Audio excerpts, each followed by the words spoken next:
पाहिजे आणि रेग्युलर भरणाऱ्याला पण आपण मदत करतो, त्यांनाही आपण वाऱ्यावर सोडलेलं नाही. त्यांची भावना असते, मी त्यांची भावना बरोबर चुकीची असं म्हणणार नाही. आपण म्हणला त्याप्रमाणे काही ठिकाणी जास्त पाऊस झालेला आहे, काही ठिकाणी कमी झालेला आहे. परंतु पेरणीचा जर विचार केला, राज्यातले आपले जे उद्दिष्ट आहे ते पेरणीचं उद्दिष्ट माझ्या माहितीप्रमाणे 90% 90%च्या कमी जास्त प्रमाणामध्ये झालेलं आहे, पेरणी झालेली आहे. आणि विशेषतः अमरावती विभागामध्ये पेरणी जास्त आहे, कोकण विभागामध्ये कमी आहे आणि मराठवाड्यात सुद्धा पेरणी झालेली आहे, पण पाऊस तिथं आजही कमी आहे. तर निश्चित प्रकारे येणाऱ्या काळामध्ये तिथंही पाऊस पडावा, परंतु निश्चित प्रकारे राज्यामध्ये चांगल्या ठिकाणी चांगला पाऊस हा झालेला आहे आणि अजून थोडा जिथं अपुरा आहे तिथं सुद्धा निश्चित प्रकारे भविष्यामध्ये पडावं ही शेवटी अपेक्षा करतो आपण. तुम्ही कोट्यवधी रुपयांचा मत्स्यबीजसाठी निधी आणला आणि कोट्यवधी रुपयांचा मत्स्यबीजसाठी निधी आणला, पण त्याच्यामध्ये भुसली धरणाच्या कडेला शेकडो मांगूरचे तळे आणि त्या शेकडो मांगूरच्या तळ्यावरती कारवाई होत नाही. अनेक वेळेस लोकांनी तक्रारी नाही, आपण म्हटलं ते बरोबर आहे. स्वतः मी यामध्ये लक्ष, आपल्याला माहिती आहे की मागच्या 4-5 दिवसापूर्वीच मांगूर माश्याबद्दल खूप मोठी कारवाई इंदापूर तालुक्यामध्ये झालेली आहे आणि अजूनही भविष्यामध्ये जिथं जिथं तक्रारी प्राप्त होतील आणि जिथं तिथं शेवटी लोकांनी जर तिथल्या ग्रामस्थांनी, ग्रामपंचायतींनी, पोलीस पाटलांनी जर प्रशासनाला सांगितलं की इथं इथं अजूनही काय चालू आहे तर ताबडतोब त्या मध्ये कारवाई केली जाईल. मत्स्य विभागाचे आमचे अधिकारी इथे जाऊन तपासतात, पण त्यानंतरही त्यांच्या परस्पर पाठीमागे या गोष्टी होतात. मी नाकारत नाही, परंतु जिथं जिथं आमच्याकडे तक्रारी प्राप्त होती तिथं ताबडतोब कारवाई करण्याचे आदेश आमच्या मत्स्य विभागाला आम्ही दिलेले आहेत. मामा, कर्जमाफी केली, घोषणा केली, तुम्ही सांगितलंही, त्याची अंमलबजावणी सुरू झाली. सरकारच्या तिजोरीवर ताण चाललाय, ताण आता ताण तर पडतोच. ताण जरी पडला असला तरी माझ्या राज्यातील त्या शेतकऱ्यांना मदत करणं, सहकार्य करणं, अडचणीतल्या आलेल्या शेतकऱ्याला पुन्हा उभा करणं हे राज्य सरकार म्हणून आमची जबाबदारी आहे.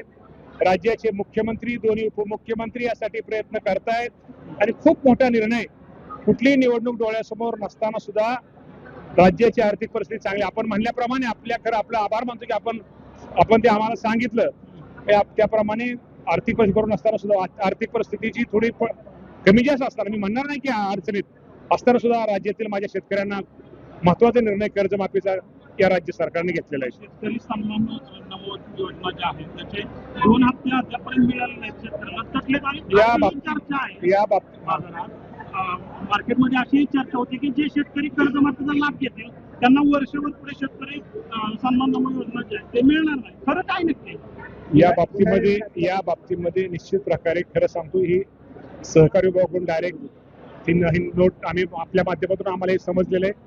या बाबतीमध्ये मंगळवारी गेल्यानंतर चौकशी करून या बाबतीमध्ये काय धोरण आखलं पाहिजे, मी या बाबतीमध्ये राज्याच्या मुख्यमंत्र्यांशी या बाबतीमध्ये बोलणार आहे. 2025 मध्ये जी अतिवृष्टी झाली होती खरीपामध्ये आणि त्याच्यामध्ये जे नुकसान झालं त्याचा पीक विमा जो आहे तो आता धाराशिव भागात किंवा इतर ठिकाणी आता मिळायला लागलाय, पण परिस्थिती अशी झाली की 1130 रुपये पीक विमा भरला आणि दिले जातात पीक कंपन्यांना 800 रुपये 1000 रुपये. शेतकऱ्यांना नाही का? मी तुम्हाला प्रामाणिकपणे सांगतो, पीक विम्याच्या बाबतीमध्ये पूर्वी ट्रिगर वेगळ्या होत्या, आता ट्रिगर वेगळ्या आहेत. आता पीक कापणी प्रयोगावरतीच आता हे आपल्याला ही पीक विमा योजना गेले, कारण पाठीमागचे अनुभव हे थोडे काही मुख्यमंत्री महोदयांना थोडे काही त्यांना वाटलं होतं की बदल करणं, तेव्हा ते बदल केले आणि यामध्ये जे शेतकरी यामध्ये त्या कंपनीच्या नियमाप्रमाणे बसतील त्या बाबतीमध्ये निश्चित प्रकारे त्यांना मदत केली जाईल. आपण जे म्हणतात त्याप्रमाणे काय फेड तपासणी, त्या फेर तपासणी बाबतीमध्ये कलेक्टरना सांगितलं जाईल. जर असं कुठं शेतकऱ्यांना कमी जास्त पीक विमा मिळत असेल तर कलेक्टरने त्याप्रमाणे सूचना देऊन विमा कंपनीला परत एकदा त्या विमा कंपनीशी करून त्या बाबतीत शेतकऱ्याला कशी मदत होईल ही भूमिका आमची राहील. गुलाबराव पाटलांचं एक वक्तव्य चर्चेत आहे. खरं तर तुम्ही शेतकरी पुत्र आहात, तुम्ही वारंवार सांगता मी शेतकरी पुत्र आहे. गुलाबराव पाटील असं म्हणतात शेतकऱ्यांना त्रास झाला तरी सर्वांनी घेतला पाहिजे. कर्जमाफी सरकारनं केली, नियमित कर्जफेड करणाऱ्यांना 50,000चं सानुग्रह अनुदान देखील सरकारनं दिलं. मात्र काही शेतकऱ्यांचं असं म्हणणं आहे की आम्ही गेले 10 वर्ष कर्ज घेतोय, फेडतोय, 10 लाख रुपये सरकारचे आम्ही फेडलेत. 50,000 म्हणजे तुटपुंजे आमच्यावर अन्याय नाही का? आता तुटपुंजे म्हणजे शेवटी मदत तर केली पाहिजे. जो आता थकबाकीदार आहे त्याला मदत पहिल्यांदा केली पाहिजे आणि रेग्युलर भरणाऱ्याला पण आपण मदत करतो, त्यांनाही आपण वाऱ्यावर सोडलेलं नाही. त्यांची भावना असते, मी त्यांची भावना बरोबर चुकीची असं म्हणणार नाही, त्यांची भावना बरोबर आहे. परंतु या बाबतीमध्ये इथून पुढे त्या बाबतीमध्ये निश्चित प्रकारे शेतकऱ्याचं उत्पादन कसं वाढेल आणि त्याला उत्पन्नामध्ये त्याची कशी वाढ होईल हे आमच्या कृषी विभागाचा प्रयत्न राहणार आहे. सरकारनं याद्या जाहीर केल्यात, मात्र काही याद्यांमध्ये असं झालं की कर्ज ज्यादा आहे यादीत रक्कम कमी आली, काही ठिकाणी असं झालं की कर्ज कमी यादीत रक्कम जास्त, काहींची नावच आली नाही. असं अजिबात होणार नाही. आपल्याला माहिती आहे 31-32 लाख जे शेतकऱ्यांची यादी सरकारने अपलोड केलेली आहे, त्यामध्ये शेतकऱ्यांची जी रक्कम बँकेला कळवली जरी कमी आली असली, वरची रक्कम ही बँकेने त्याला माफी द्यायची.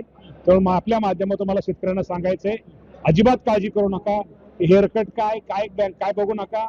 तुम्ही समजा 1 लाख रुपये कर्ज घेतलं असेल आणि जर तुमची यादीमध्ये 40,000 रुपये रक्कम आली असेल तर वरचे 60 रुपयाची माफी ती त्या बँकेने द्यायची. तसा बँकेचा आणि आमचा करार झालेला आहे. त्यामुळे त्यांनी काळजी करू नये. तुमचं 1 लाख रुपये तुम्हाला ही माफी मिळणार आहे आणि दुसऱ्या दिवशी तुम्हाला नवीन पीक कर्ज हे मिळणार आहे. काही शेतकऱ्यांकडून या कर्जमाफीवर आरोप देखील केला जातोय की निवडणुकीच्या काळात देवेंद्र फडणवीसांनी असं आश्वासन दिलं होतं की आम्ही 7-12 कोरा करू. आता 7-12 जो आहे तो म्हणल्याप्रमाणे कोरा नाही दिला, माफी दिली सरकारनं, ते कौतुकास्पद आहे.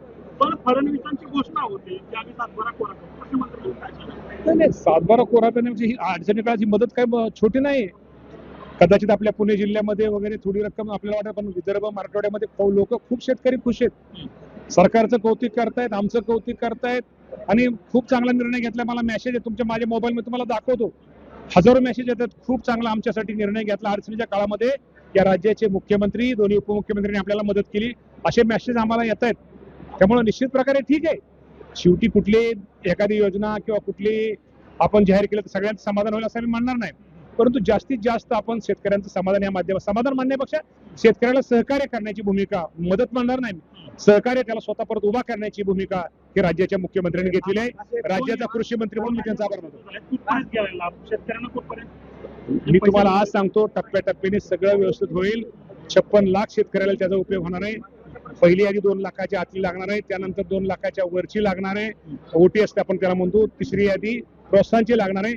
त्यामुळे ही आता प्रोसिजर सुरू राहणार आहे, वर्षभर प्रोसिजर सुरू राहणार आहे. त्यामुळे शेतकऱ्यांनी काळजी करू नये आणि पुढचं बँकेला व्याज आम्ही बँकेचं त्यांचं जे व्याज आहे 31 मार्च नंतरचं 1 एप्रिल नंतरचं व्याज हे त्या बँकांनी सोसायचं असं आम्ही शासनाने क्लिअर कट सगळ्या बँकांना सूचना दिलेल्या आहेत. मामा, कायदा हा सर्वांसाठी समान असतो, परंतु शासनाने आता HSRP हा शेतकरी बांधवांना अखेरीस 2 लाख रुपये मिळणार का नाही? कारण माननीय कृषी मंत्र्यांनी तर जाहीर केलं आहे की रेग्युलर कर्जमाफी भरणाऱ्यांवर आम्ही अन्याय करणार नाही, त्यांचा विचार देखील आम्ही करणार आहे व त्यांना देखील आम्ही प्रोत्साहनपर लाभ मिळणार आहे. पण रेग्युलर कर्जमाफी जे भरतात किंवा जे रेग्युलरपणे कर्ज भरतात त्यांना पहिल्या किंवा दुसऱ्या टप्प्यात पैसे न मिळता तिसऱ्या किंवा चौथ्या टप्प्यात वर्षभर ही प्रोसेस सुरू राहणार आहे असं माननीय कृषी मंत्र्यांनी जाहीर केलं आहे.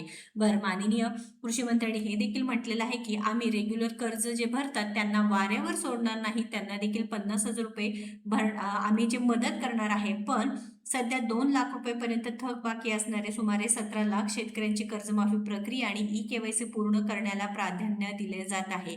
पहिल्या व दुसऱ्या टप्प्यात असं होत आहे व तिसऱ्या व चौथ्या टप्प्यात थकबाकीदारांची प्रक्रिया पूर्ण झाल्यानंतर जे नियमित कर्ज भरणाऱ्या शेतकऱ्यांसाठी 50,000 रुपयांचं प्रोत्साहनपर अनुदानाची यादी जाहीर केली जाणार आहे. पण जे काही शेतकरी नेते आहेत त्यांनी आव्हान केलेलं आहे, त्यांनी सांगितलेलं आहे सरकारला नियमित कर्जदारांना 2 लाखांचा दिलासा, देवस्थान व गायरान जमीन, पीक विमा, वन जमीन इत्यादी शेतकरी प्रश्नांसाठी 10 ऑगस्ट रोजी किसान सभेचे राज्यव्यापी आंदोलन सहभागी व्हा, एकजूट बुलंद करा. कारण शेतकरी बांधव जर एकत्रित आले नाही तर कोणतेही इथं काम होणार नाही. नियमित कर्जदारांना 2 लाख रुपये मिळालेच पाहिजे आहे. कारण जे काही नियमित कर्जदार पैसे भरतात पण त्यांच्यावरतीच अन्याय होताना दिसत आहे. पहिल्या दुसऱ्या यादीमध्ये तर त्यांचं नाव येणारच नाही, परंतु वर्षभर म्हणजे आता पूर्णपणे जे वर्षभर कामकाज चालू राहील त्यामध्ये तिसऱ्या किंवा चौथ्या टप्प्यात प्रोत्साहनपर लाभ मिळणारे किंवा जे काही नियमित कर्ज भरणारे शेतकरी असणार आहे त्यांची नावं येणार आहेत. पण नियमित कर्जदारांसाठी अजित नवलेजी यांनी सुद्धा त्यांच्या पोस्टच्या माध्यमातून मोठी अपडेट देण्यात आली आहे की नियमित कर्जदारांना 2 लाखांचा दिलासा मिळावा, हा मुद्दा मागे पडावा, यासाठी कर्जमाफीच्या बदल्यात नमूदचे 6,000 रुपये बंद करण्याची चर्चा हेतून पेरल्या जात असल्याने सरकारने हे पेरापेरी बंद करावी. काळ बदललेला आहे हे लक्षात घ्यावे असं देखील त्यांनी आवाहन केलं आहे. त्यामुळे शेतकरी बांधवांनो, तुम्ही नियमित कर्ज भरता का किंवा तुम्ही थकबाकीदार शेतकरी आहात का? शेतकरी बांधवांवरती अन्याय होत आहे का? नक्कीच आपल्याला कमेंट करून सांगा, कारण पुढील सर्व अपडेट्स आपल्या योजना यात्राच्या माध्यमातून येणार आहेत व आपण शेतकरी बांधवांसाठी नक्कीच इथे आवाज उठवणार आहोत. कारण शेतकरी बांधवांसाठी आपण एकजुटीने काम केलं तरच सगळ्या गोष्टी व्यवस्थितपणे होणार आहे. महत्त्वपूर्ण अपडेट असणार आहे. जास्तीत जास्त शेतकरी बांधवांना लगेच शेअर करा. धन्यवाद.